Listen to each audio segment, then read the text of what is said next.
First, we are at least now learning that 15 people have died in a terrible wreck. This in Imperial County. It involved a big rig semi-truck hauling gravel and an SUV. It happened near the U.S.-Mexico border. Again this morning, News Channel 3's Madison Weil is live outside Desert Regional Medical Center in Palm Springs. That's where 4 patients from that collision are being treated for their serious injuries. Madison.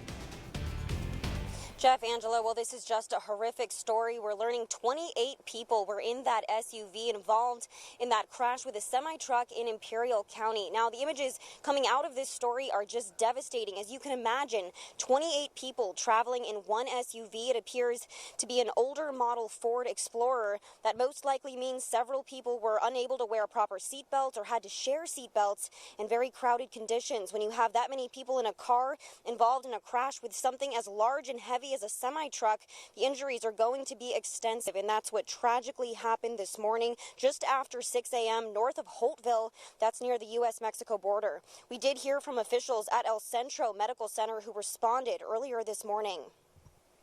We believe there was 27 passengers in this SUV that struck a semi-truck full of gravel. 14 were dead on the scene. 3 of them were flown out from the scene. 7 patients transported to El Centro Regional Medical Center, where unfortunately one of those has died since arrival.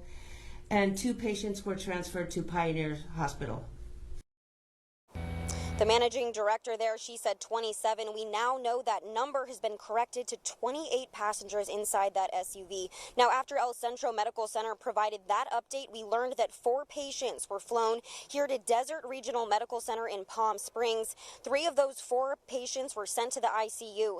I just asked a hospital representative who tells me as of now, 3 are in stable condition. That's the good news. And 1 remains fighting for their life.